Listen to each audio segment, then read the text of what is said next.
솔로몬의 기도에 대해서 이야기를 하고 있습니다. 솔로몬은 성전 건축의 모든 과정이 하나님의 은혜임을 고백하면서 앞으로도 이 성전을 향해 드리는 자신의 기도를 들어주시고 응답해 주실 것을 간구하고 있습니다. 솔로몬이 기도한 대로 우리 하나님은 우리의 기도를 들으시는 하나님이신 줄로 믿습니다. 우리의 기도는 공중에 사라지는 기도가 아니고요, 우리의 기도는 하나님께 들려지는 기도이고 하나님이 응답하시는 기도인 줄로 믿습니다. 그런데 이 많은 그리스도인들이 기도의 응답이라고 하는 것을 오해하는 경향이 있는 것 같습니다. 자신이 기도하고 간구한 대로 또한 자신의 소원을 그대로 이루어지는 것이 기도의 응답이라고 생각하는 것입니다. 그런데 응답은 그런 기계적인 것이 아니다라고 하는 것이죠. 우리 인격적인 하나님은 우리의 기도에 우리에게 가장 최선의 것으로 응답해 주시는 분이신 줄로 믿습니다. 10분 후에 우리 인생 가운데 어떤 일이 벌어질지도 모르는 그런 우리 어리석은 어설픈 우리의 기도와 간구대로 기계적으로 응답하시는, 자판기와 같이 기계적으로 응답하시는 것이 아니라 우리의 10년 후, 20년 후도 아시는 그 하나님이 지금 이 순간 우리에게 가장 필요하고 또한 가장 최선의 것이 무엇인지를 아시고 그것을 우리에게 응답하신다라고 하는 것입니다. 우리가 그러한 신실하신 하나님의 응답을 믿는다면 우리의 기도는, 지금 우리가 드리는, 하나님 앞에 올려드리는 그 기도는 지금과는 좀 많이 달라져야 될 것이 아닌가 생각을 해봅니다. 우리의 바람이나 또한 소원을 마구 쏟아내는 차원의 기도가 아니라 인격적이고 또한 신실하신 하나님을 향한 영적인 교감으로서의 기도의 단계로 나아가야 된다고 하는 사실이죠. 그렇다면 우리의 기도는 어떤 방향으로 나아가야 할까요? 오늘 본문의 솔로몬의 기도를 통해서 우리는 그 해답을 조금 찾아보고자 합니다. 첫 번째로 우리의 기도는요, 하나님의 말씀과 언약에 근거하는 기도로 나아가야 합니다. 하나님의 말씀과 언약에 근거하는 기도로 나아가야 한다. 오늘 보면 22절을 보시면요, 솔로몬이 여호와의 제단 앞에서 이스라엘의 온 회중과 마주서서 하늘을 향하여 손을 펴고, 솔로몬이 기도를 하나님 앞에 올려드릴 때 하늘을 향하여서 손을 폈다라고 이야기를 하고 있습니다. 한 나라의 왕으로서 성전을 하나님 앞에 바치며 솔로몬이 한 기도의 모습은 가장 먼저 하늘을 향해 손을 펴고 기도하는 것이었습니다. 성경에는 하나님의 사람들이 이 두 손을 펴고 하나님 앞에 기도하는 그러한 모습들이 자주 등장을 합니다. 여러분들께서 너무나도 잘 알고 있는 것처럼 출애굽기 18장을 보시면요, 무리바 사건이 있죠. 그 무리바 사건이 벌어지고 난 다음에 이스라엘 백성들과 이 아말렉 족속 간의 전투가 벌어지게 됩니다. 그때 모세가 산 위에 올라가서 이제 하나님 앞에 기도를 하는데요, 특별히 모세가 손을 들고 기도하는 모습을 볼 수가 있어요. 근데 참 신기한 것이 모세가 손을 들면, 11절을 보시면요, 모세가 손을 들면 이스라엘이 이기고 손을 내리면 아말렉이 이기니라, 이렇게 기록을 하고 있다고 하는 것입니다. 모세가 손을 들고 하나님 앞에 기도하면 하나님께서 이 이스라엘 백성들에게 전투에 승리를 허락하여 주시고, 손을 내리면 이스라엘 백성들이 밀리는 모습들을 보게 되었다고 하는 것이죠. 나중에 어떻게 되었습니까? 결국 아론과 훌이 양쪽에서 이 모세의 팔을 지탱하고 있었어요. 성경에 보시면 해가 질 때까지, 해가 지도록 그 손이 내려오지 않았다라고 성경은 기록을 하고 있습니다. 하나님 앞에 손을 든다는 것, 하나님 앞에 손을 펴고 기도한다라고 하는 것, 이것은 바로 자신의 뜻, 자신의 의지, 자신의 고집, 그 모든 것을 내려놓고 당신의 뜻대로 하시옵소서라고 하는 항복의 의미를 가지고 있는 것입니다. 그렇다고 해서 우리가 기도할 때마다 우리가 손을 들고 기도하라는 말씀이 아닙니다. 우리가 기도하는 마음의 중심에 내 뜻대로 하지 마시옵고 하나님의 뜻대로 하옵소서, 아버지의 뜻대로 하옵소서. 겟세마네 동산에서 예수님께서 하나님께 기도했던 것처럼 우리의 그 모든 뜻과 의지와 고집을 다 내려놓고 하나님의 뜻대로 이루어지기를, 하나님의 도움을 바라야 한다는 것을 말씀드리고 있는 것입니다.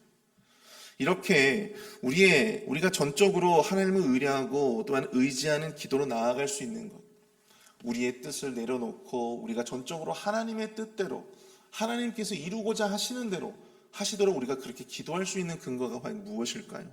그것은 바로 솔로몬이 23절에서 이렇게 고백을 하고 있습니다. 주께서는 온 마음으로 주의 앞에서 행하는 종들에게 언약을 지키시고 은혜를 베푸시나이다. 그리고 24절에 보시면요, 주께서 주의 종 내 아버지 다윗에게 하신 말씀을 지키사 주의 입으로 말씀하신 것을 손으로 이루심이 오늘과 같으니라. 이렇게 솔로몬이 고백을 하고 있다는 것이에요. 솔로몬은 지금 이 언약의 말씀을 이루시고 지키시는 하나님의 여러 가지 속성 가운데에서 하나님의 신실하심에 기대어 간구하고 있음을 보게 됩니다.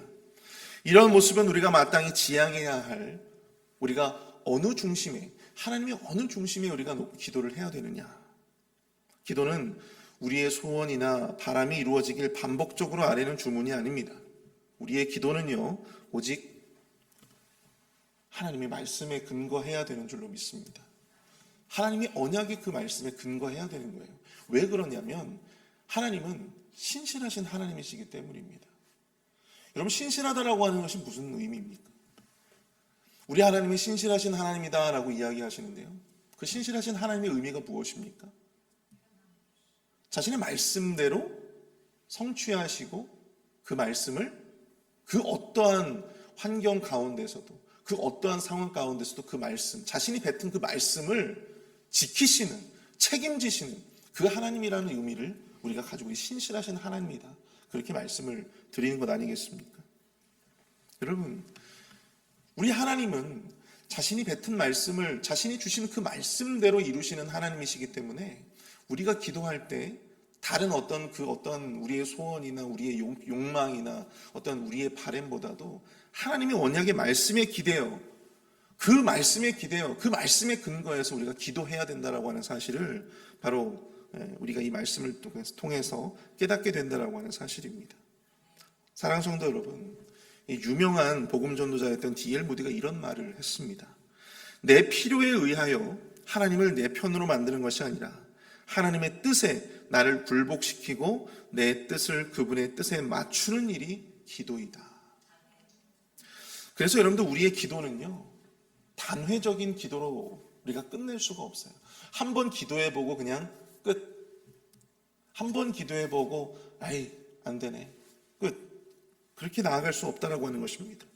하나님과의 영적인 호흡으로서 기도로 나아가다 보면 사실 처음에는 우리의 욕심에, 또한 우리의 그런 어떤 짧은 안목에, 또 우리의 절실함과 간절함에 이 말씀에 근거한, 말씀에 합당한 기도로 나아가는 것이 그렇게 쉬운 것이 아닙니다. 그러나 그 기도의 삶을 우리가 우리의 삶을 통해서 지속해 나아가다 보면 어느덧 우리의 기도가 조금씩 하나님의 말씀에 합당하게 기도하게 되는 우리의 모습을 경험하게 된다고 하는 사실입니다. 처음에는 우리의 단순한 바람이나 소원이나 욕심에서 시작되었던 기도가 조금씩 하나님의 뜻 가운데로 조금씩 들어가는 것을 경험하게 된다고 하는 사실이죠. 그러므로 사랑하는 성도 여러분, 우리가 응답받아야 하는 것, 우리가 응답받아야 한다고 할 때 이 응답받는 기도는요, 단순히 우리의 소원이 그대로 이루어지는 것이 아닙니다.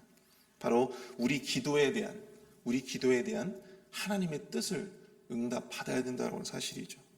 그리고 겸허히 우리가 하나님의 그 뜻을 깨닫고 겸손히 하나님의 언약과 말씀에 기대어 기도할 때 우리 신실하신 하나님은요, 그 기도에 반드시 응답해 주실 줄로 믿습니다.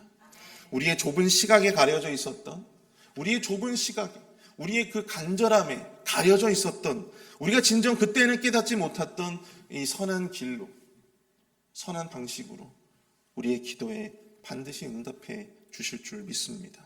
그 기도의 응답을 받으시는 저와 여러분들 될 수 있기를 간절히 축복합니다. 두 번째로 우리가 생각해 볼 것은, 우리의 기도는요, 삶의 거룩함과 함께 이루어져야 한다는 하는 사실입니다. 우리의 기도는 삶의 거룩함으로 함께 이루어져야 한다. 오늘 보면 29절을 한번 보시겠습니다.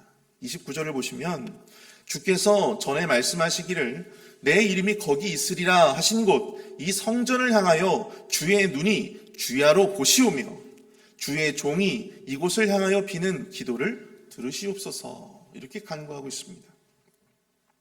자, 이 구절에서 솔로몬이 고백하는 주의 눈이 주야로 보시는 곳, 주의 눈이 주야로 보시는 곳, 그곳이 어디입니까? 그곳이 어디죠? 바로 성전입니다. 성전. 그럼 주의 종 솔로몬이 바라보며 기도하는 곳은 과연 어디입니까? 어디예요? 솔로몬의 성전이었어요. 이 구절을 보시면 주의 시선과 이 솔로몬의 시선이 어디를 지금 함께 바라보고 있는 거예요?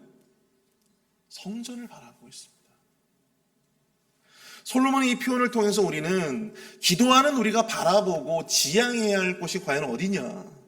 바로 거룩한 성전이라고 하는 것입니다. 이것은 우리가 기도하면서 우리의 삶의 거룩함을 결코 잊지 말아야 함을 말씀해 주고 있는 것입니다. 우리가 기도하며 또한 바라는 그곳, 그 거룩한 주님의 그 처소, 거룩한 주님의 그 성전을 우리가 바라보며 기도하듯이 기도하는 자가 삶의 거룩함을 우리가 잃지 말아야 된다라고 하는 것을 이야기해 주고 있는 것이죠. 누구보다 매일같이 열심히 기도하는데 그 삶이 거룩하지 못한 그리스도인들이 많습니다. 마땅히 거룩한 곳을 바라보며 거룩한 곳을 지향하며 우리가 거룩한 사람들과 교류하며 그렇게 우리가 기도로 나아가야 하는데, 중요한 것은 우리는 하나님의 시선이 머물지 않는 이 다른 세상적이고 세속적인 것에 우리의 시선이 머물 때가 있다라고 하는 사실이에요. 우리의 말이 거룩하지 못하고 우리의 행동이 거룩하지 못합니다. 우리의 인격이 거룩하지 못한 거예요. 과연 그 기도에 우리 하나님께서 어떻게 응답을 하시겠습니까? 하나님은 거룩한 주의 성전을 바라보시며 그곳에서 기도하시는데, 그곳을 바라보시는데, 우리는 우리의 입술로는 하나님을 찾고 하나님의 도움을 구하는데 여전히 우리의 시선은 주의 성전이 아니라 세상 가운데 머물고 있다면, 여러분, 그 기도가 과연 하나님이 원하시는 기도라고 할 수 있겠습니까? 오늘 본문의 이 솔로몬의 기도는요, 우리 하나님이 바라보시는 거룩한 성전, 우리 하나님이 바라보시는 그 거룩한 사역들, 그 거룩한 사람들, 거룩한 모든 것에 우리의 시선이 머무르고 우리의 삶이 유지되어야 함을 말씀해 주고 있는 것입니다. 예전에 제가 대학에 다닐 때, 신학대학에 다니고 있었을 때, 저와 친하게 교제했던 형님이 있었는데요. 그 형이 작은 교회인데 사역을 이제 처음으로 시작을 하게 되었다고. 저를 이제 그 교회에 데리고 간 거예요. 상가 교회였어요. 성도가 한 30명, 40명 요 정도 되는 굉장히 작은 개척 교회였습니다. 근데 그 교회가 유명한 것이요, 그 교회가 소위 은사 사역을 한다라고 하는 곳이었어요. 근데 그 은사 사역을 그 담임 목사님께서 하시는 것이 아니라 그 목사님의 사모님께서 은사 사역을 하신다는 거예요. 이 사모님이 소위 이 투시 은사를 가지고 있답니다. 영안이 열려서 그 사람만 딱 보면 그 사람이 마음 가운데 무슨 생각을 하고 있는지 그걸 다 아신다는 거예요. 그리고 손을 대어서 기도하잖아요. 그러면 그 사람의 영적인 상태가 그대로 느껴진다라고 하는 것입니다. 신기하죠. 근데 이분이 여러 이제 성도님들을 위해서 또 기도하시고, 또 이분이 이제 지역에 소문이 나니까 이 목회가 잘 되지 않는 목사님들도 찾아가가지고 그 사모님한테 기도를 받고, 주변에 있는 또 다른 또 그리스도인들도 많이 찾아오신다고 하더라고요. 저도 참 신기했습니다. 제가 이제 그 교회에 놀러 갔는데 마침 어떤 성도님을 기도를 해주시는 거예요, 그분이. 그래서 그분 이제 그 성도님의 어깨에다가 손을 탁 올려놓고 이 사모님이 기도를 하시는데요. 갑자기 기도하시다 말고 이분이 막 구역질을 하는 거예요. 으악 하면서 구역질을 하시는 겁니다.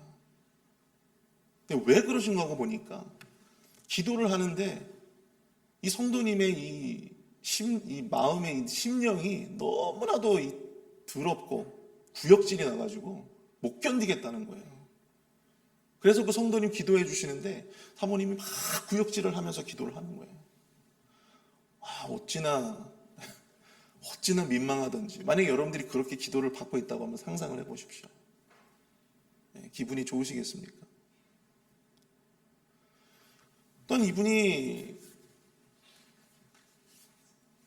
이분이 참 독특하신 것이 토요일 밤만 되면 주일 사역을 위해서, 우리 남편분이 주일 사역을 위해서 이제 밤새 철야 기도를 하신대요. 그래서 12시에 나오셔가지고 밤새도록 기도하신다고 합니다. 근데 문제가 정작 주일 예배만 되면 이분이 뒤에서 계속해서 졸고 계시는 거예요. 그러니까 덕이 되지 않는 것이죠.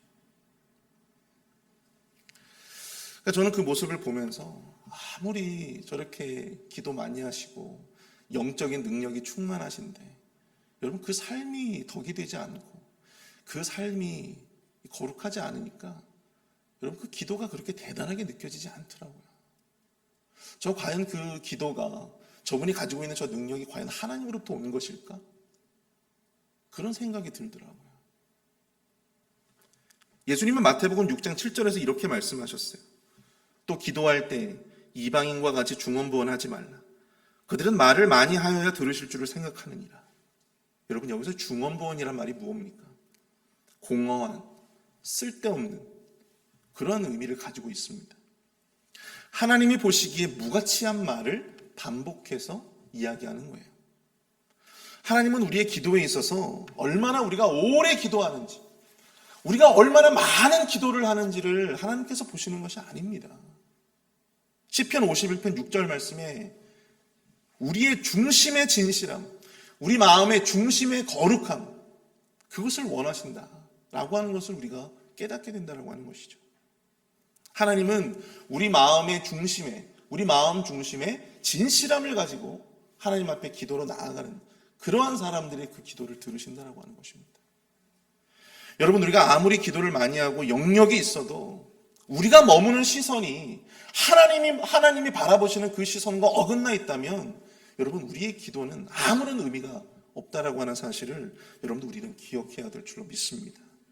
그 어떠한 영적인 영향력도 없는 그저 헛된 주검부언에 불과하다라고 하는 사실입니다. 우리의 입술로는 하나님을 향해서 간절하게 기도하며 부르짖는데 우리가 머무는 시선은 여전히 세상 안에 머물러 있고 우리가 발 딛고 있는 곳은 여전히 이 죄악된 곳에 머무르고 있다면 여러분 그것은 아무런 의미가 없는 것입니다. 우리가 거룩한 시선을 가지고 주님이 바라보시는 바로 거기에 집중하시는 저와 여러분들 될 수 있기를 축복합니다. 거룩한 시선을 가지고 주의 거룩한 곳에 주목하시고 그곳에 머무르시는 우리의 삶이 되실 수 있기를 축복합니다. 입술과 우리의 삶이 따로 놀지 않고 주의 거룩한 성전을 바라보며 주의 시선에 맞추어 기도했던 이 솔로몬의 기도처럼 우리의 기도 또한 삶의 거룩함을 동반한 삶의 거룩함과 함께 나아가는 그러한 기도로 나아가시는 저와 여러분들 될 수 있기를 축복합니다. 그 기도 가운데 우리 신실하신 하나님께서 더욱더 복된 응답으로 우리에게 함께 해주실 줄로 믿습니다. 우리 자 함께 말씀을 생각하면서 함께 기도하도록 하겠습니다. 우리가 이 시간 함께 기도하실 때 우리의 기도를 돌아볼 수 있기를 원합니다. 과연 우리가 진정으로 하나님의 그 말씀과 하나님의 그 언약에 기초한 거기에 근거한 기도로 나아가고 있는지, 단순히 우리의 간절한 바람이나 소원을 열거하는 차원에서 우리의 기도가 머무르고 있지는 않은지 함께 우리가 우리의 기도를 돌아볼 수 있기를 원합니다. 두 번째로 우리의 기도가 과연 우리의 삶의 거룩함과 함께 이루어지고 있는지, 주님이 바라보시는 그 거룩한 성전, 주님이 바라보시는 그 시선에 우리가 과연 우리의 시선도 거기에 맞춰져 있는지, 우리의 삶도 거기에 맞춰져 있는지를 우리가 돌아볼 수 있는 시간 될 수 있기를 바랍니다. 우리 말씀을 생각하면서 함께 기도하며 나가도록 하겠습니다.